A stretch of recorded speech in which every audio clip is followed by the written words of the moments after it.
the people in Pathanamthitta, we all were like, if we had a chest pain, we had to run to Kottayam Medical College. So I would like to say that there is an intentional intervention from some groups or some individuals to prevent this kind of developmental projects, the news of this developmental projects or this kind of development reaching people. After my oath back in 2021, May 20th, there was a targeted attack against the department and definitely against me. But the thing is that you can see that women politicians, how they are treated in the cyberspace, what all difficulties they face. So it's not an easy job. So I definitely think that more women will come forward and more positive things are happening. But I think women has to face more challenges than men in the present situation. It's like, this is one of the things which I heard most, I think, that she's always going to the beauty parlor. When I left the media, I think I was attacked, I was targeted by some of the media persons. Have you tried talking to them? In 2016, I called one of their editors in a channel and I asked, why you are targeting me? Why you are saying like this? Then he said, sorry Veena, I am helpless. This is our policy. I have to do this. And recently, I heard that in the same channel, there is a disc. I mean, that disc is against, many journalists cannot believe that, right? But there is a disc there.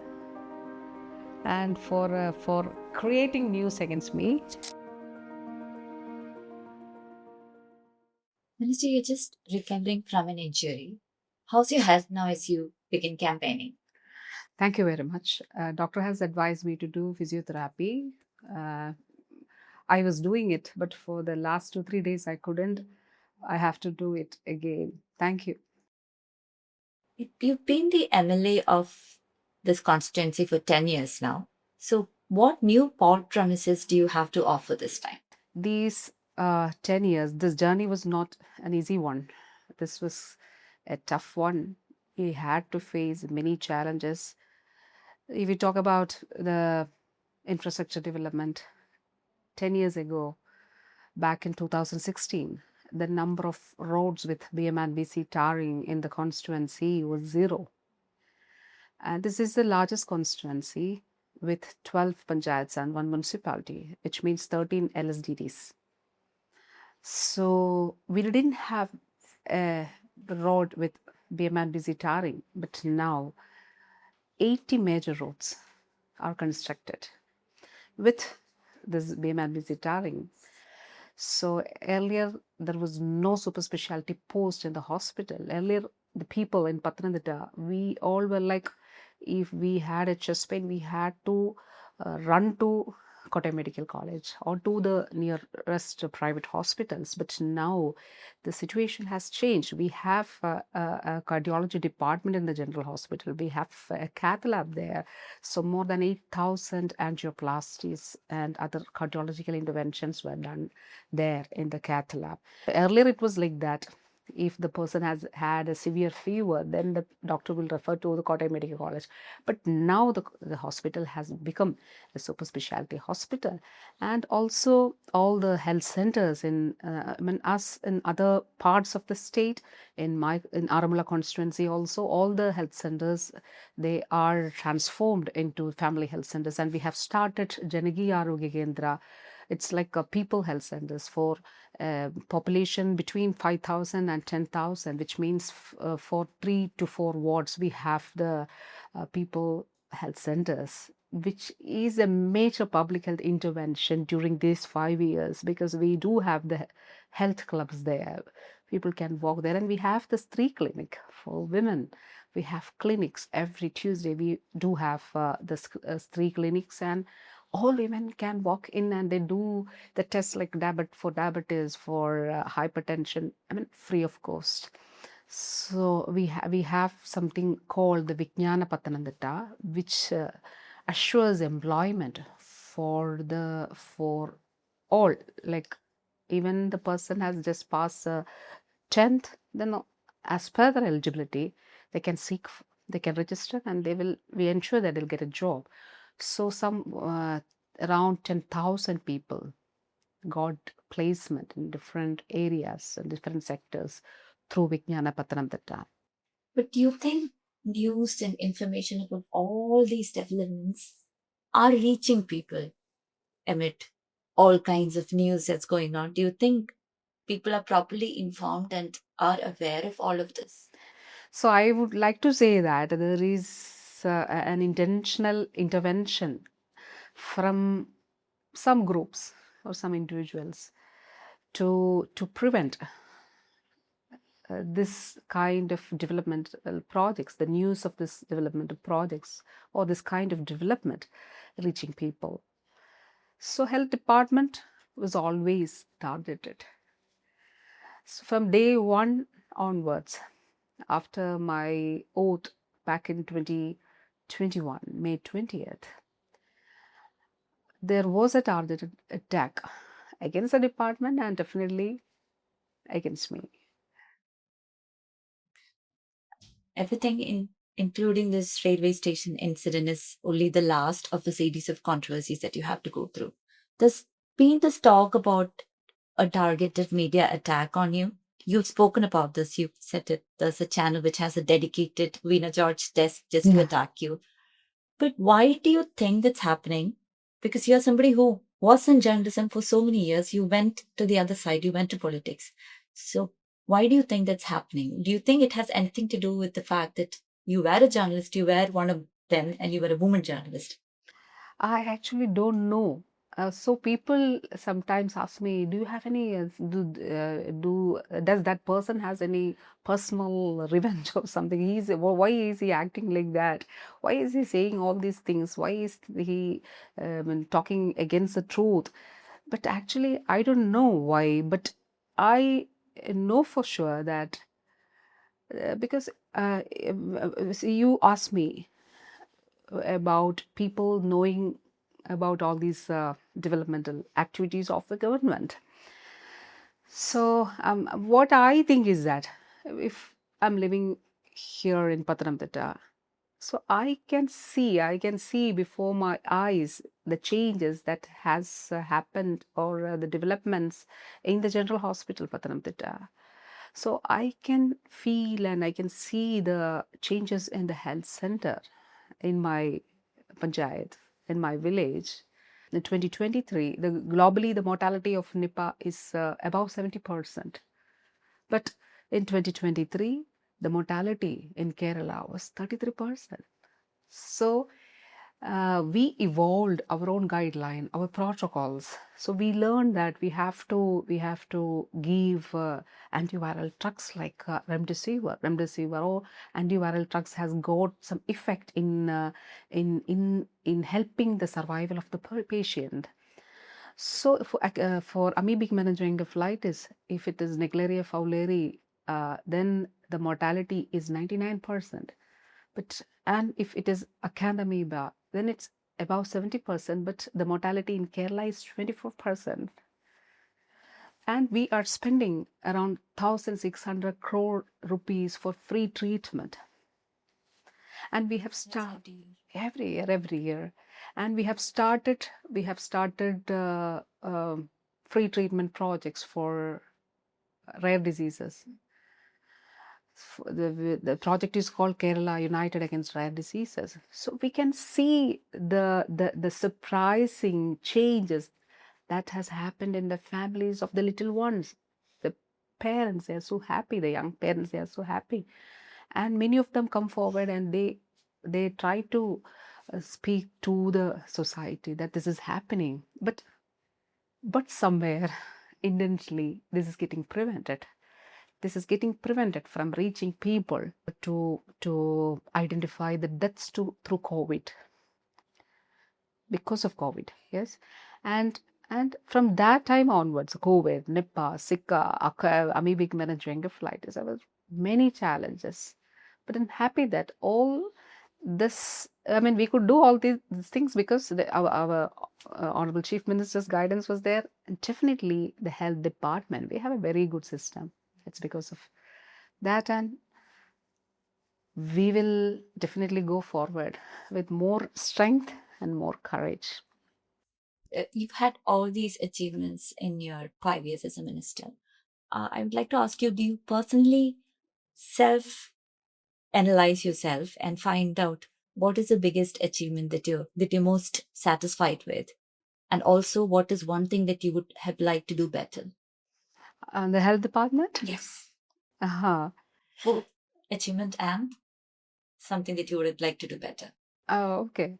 So, I mean, if I talk about the public health activities, earlier there were two laws in the state. And one law, the one public health act was for the southern part of Kerala. It was the Travancore Cochin Act. And for the northern part of Kerala, there was a Madarasi Act. Till 2023, we had both these laws. So for the same, I mean, what unlawful activity or something, the kind of punishments were different in two parts of the state. So we redefined the entire public health activity through a law. We introduced a new bill in Kerala Legislative Assembly. That's Kerala Public Health Act 2023. And the bill was sent to the search committee. We had sittings throughout Kerala. We heard people, we discussed with people what should be done. And on the basis of One Health, it's a wider concept, it's a big concept. Because the health of an individual does not like, I mean, it depends on the health of the animals, the surroundings, the nature. When so many examples are there, Nipah, from bats, the virus is getting transmitted to human beings. H5N1, bird flu, avian flu, from birds to humans, but luckily not in Kerala. I mean, every year this H5N1 is getting reported in different parts of the state. So it's like, so human health depends on the health of all living things, and I mean the surroundings, the nature, etc. So that's a concept behind One Health. So we redefined the entire law based on this One Health concept. And we have the public health committee at the lower level, at the panchayat level. So the doctor will convene, the panchayat president will be the chairman, and all departments, the officers, the representatives will come together and will discuss. So if I have got a drainage problem or something in my local area, I can definitely report to the health authorities or even to the panchayat. Yes. And what they will do if the health authority has a dengue because of mosquitoes, no? So if the problem is not getting resolved, the doctors or the health workers, through the doctor, the medical officer, can bring this matter to the attention of this public health committee. They will discuss it. And we have the district level committee, not only like that, when all other related health related things can be discussed there. And we do have the district public health committees and also the state public health committee. So Public Health Law 2023, and of course the infrastructure development in the state. Yeah, that, and the Janaki Arogya Kendra. But what is one thing that you think you could have done better? Is there anything like that? Which you can, if you win again, you can continue working on something that you would like to do better. So the government has started the Kerala Center for Disease Control Development. And we have the main two components of the institution is that one is the forecasting of diseases. So we have data from the health department and also from the disaster management department. And all these data are processed, and we have developed a software with the help of CDAC, and so we can predict diseases like especially epidemics and all contagious diseases. And the second component is epidemic intelligence, developing an epidemic intelligence system for the state. So, Honorable CM, we have started the activity some 1.5 years ago, and Honorable CM has inaugurated the KCDC institution recently. Recently means one month or 2 months ago. And definitely, if we, the next government will take this forward. So the health department will take this forward. So because of the software issues and the land issues and all, I mean, we though we have started it 1.5 years ago, we could inaugurate it only. The functioning was started just 2 months ago as a institute. So that's it, I think. Okay. Yeah. Now, in journalism, and you've said this before also, Yeah. that women journalists are normally given softer beats when they Yeah. go to journalism. We've also spoken. Do you think something similar also happens in politics? I mean, I know health is not at all a light department. It's the very opposite of that. But continuously, at least health department have been given to women ministers by the LDF in place of, say, the home department or with the chief ministerial post. So, do you think something similar also happens in politics in regard to women? Health department, higher education department and all, I mean, we have, I mean, I don't think the departments are not that, I mean, it's not an easy job. So I always say it's a hot seat, always. With, I mean, every day we face new challenges, and we have, I mean, I had to face false allegations always. So times have changed. So changes will happen. And CPM LDF government, I mean, we had 3 ministers in the last ministry. In our ministry, we do have 3 ministers. So definitely things are changing, and definitely everything will change. And now the list of all political parties are out. And even now, we don't have a lot many women in across political fronts. Why do you think that is? I think LDF has got more women candidates. And when you compare it with the other political parties or But do you think still more women could be yes, there? yes. But the thing is that you can see that women politicians, how they are treated in the cyberspace, what all difficulties they face. So it's not an easy job uh, to be in the, I mean, to leave as a politician. So I definitely think that more women will come forward, and more positive things are happening. But I think women has to face more challenges than men in the present situation, the present society. Things will definitely get changed. I was going to ask you that when you entered politics 10 years ago, I remember one of the ridiculous comments that was passed was, she will only have time to go to the beauty parlor. She'll not Yeah. have time for her constituency. So, do you think women always have more challenges than men to prove that they are taking this job seriously? Yes, every woman has to take that extra effort in all fields, I think, in journalism, in medical profession, in politics. See, I mean, it's like this is one of the things which I heard most, I think, that she's always going to the beauty parlor. Yeah.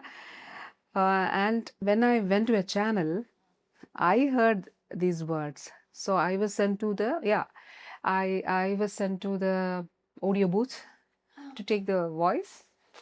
Then I came back, and one of the senior editors told me, "Oh, Veena, your voice is very good, and we can use it for soft stories, for the voiceover of for giving voiceover for soft stories." I don't think that doing soft stories is not a. I mean, it's something like I don't think that, but still, women are viewed like that.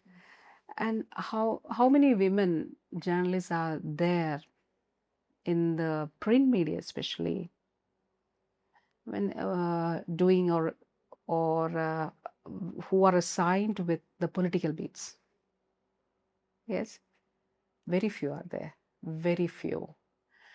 So in all uh, areas we can see this. So women, girls have to, I mean, they have to take an extra effort to prove herself. It's there, but it's an injustice. So definitely that has to be changed. Do you miss being a journalist? In 10 years, a lot have changed in journalism. Do you miss being a journalist? No, I don't. You don't. No. Why is that? No, because I have bitter experiences from this. I mean, after, I mean, leaving the not when I was a journalist, when I was a part of the media world, but when I left the media, I think I was attacked. I was targeted by some of the media persons. You try talking to them. These people, there may be people you knew before, right? So have you tried talking to them about In this? 2016, I called one of their editors in a channel and I asked, why you are targeting me? Why you are saying like this? Then he said, sorry, Veena, I am helpless. This is our policy. I have to do this. And recently, I heard that in the same channel, there is a disc. I mean, that disc is against, I mean, if we, I mean, many journalists cannot believe that, right? But there is a desk there, and for creating news against me. So Was it shocking to you when you first began experiencing this? Because these were your colleagues in one way, right? yeah, yeah. I mean, Was it shocking to you?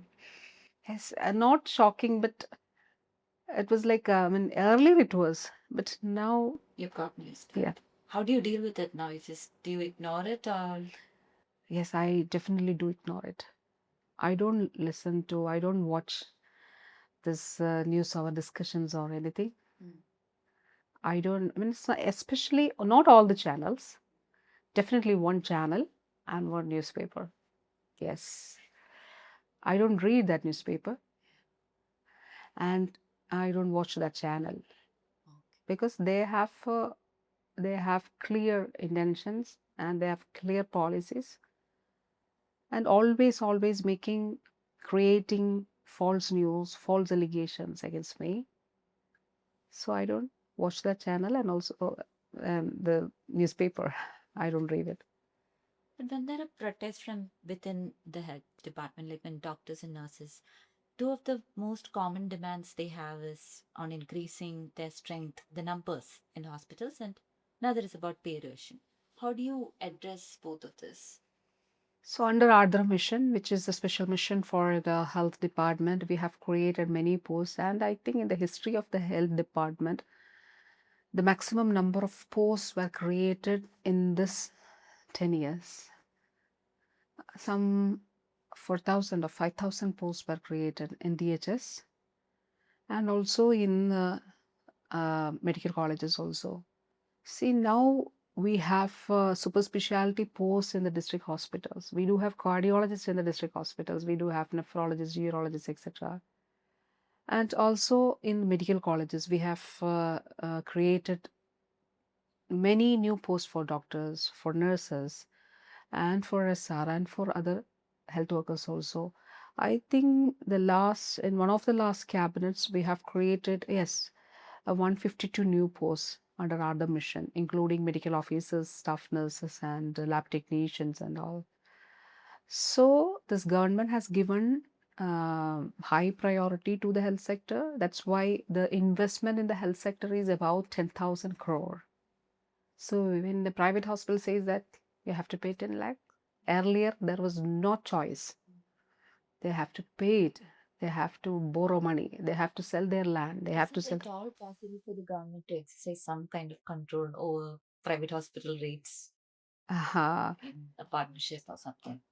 um, there is a case before the Honorable Supreme Court, and Honorable Supreme Court had asked the Union government to I mean speak about, or that to file a statement, and the Honorable Supreme Court has asked the states to the governments to decide on that. Let's see. So I think that's why in the Clinical Establishment Act, the government has decided to support the small hospitals. Some 1,750 hospitals they were shut down because of the all the corporates coming down to invest in the health sector in Kerala. So the small hospitals, 1,750 hospitals were closed.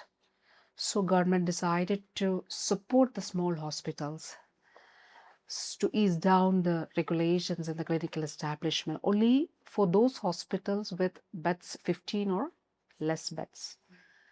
So it's our responsibility, I think, because small hospitals means their this kind of charges is also less. I think there are hospitals which function under a mission mode. So definitely, government will try always to support. To support these hospitals. Well, when you talk to voters again, there may be some concern among some of the voters about all these stories about medical negligence and all that. So, how do you give them assurances? How do you tell them what is the real story? See about the medical negligence cases, the forceps case, Yeah. the two forceps cases. And voters may be listening to just that news, Yeah. right? So, what do you See, tell them? see this has not happened during these 5 years. It is, both the incidents were, happened earlier, but all the blame is on my head. The truth is that it has not, both the incidents happened years ago when I was an MLA, or even before the government, the party has decided on the ministership. Yes. So that's all. That's why all these, the set channel, the newspaper, and some media, and they are trying to, I mean, But what they, do you they, tell voters if they bring this up? When you talk to them. see, I have six. I had 600 complaints before me Yeah. from the private sector. But from the government sector, I had received 47 complaints. That's a difference. 600 and 47. So if a complaint is there, or a complaint is received from the government hospital, definitely we will ask the officers to do the inquiry, and the doctors will do that, the team will do that, and we will hand over the case to police if there is a fault from the part of the health workers. There will be a report. So as per the laws and regulations, we'll take actions. Will be the doctors or the whoever is the person involved in it will be suspended if the report is against them. Then it will be handed over to the police if it is necessary. Then the prosecution sanction will be given. Then the normal procedures will be ensured. But what is happening on the other side? And also globally, we know that in Kerala, the errors are less. It's 0.01% or something. But we have to reduce it again. So there should not be an error. It should be zero error. That is our aim. It's like 10 years ago, the infant mortality was 12. Then we aimed at single digit infant mortality. Now our aim, we have reset the target. So now our target is zero preventable death. So it's like that. Reduce errors. Now our aim is to bring it to zero. And definitely we can do that. Just coming a little back to your childhood and all. Had you always wanted to be a journalist because you took science and you were a teacher for 1 year before you switched to journalism? But as a child, did you want to be a journalist? Yeah, yes, yes. when somebody, used to ask me, what is your ambition? I always, and I used to tell, I always told them, I responded like, I want to become a journalist. That was it. So it was like for me, in my childhood, I always thought of becoming a journalist and civil services also. Part of you. Yeah. If you were still a journalist and you are doing this interview, what is one question that you will ask the state health minister who's contesting again?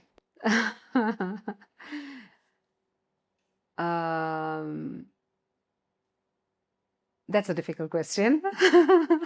You can just imagine yourself as a journalist and somebody else sitting there as the health minister. What is one question you will want to ask them? Definitely, I'll ask, what will you be doing if you are elected again? What will your government will do if you get the majority in the health sector?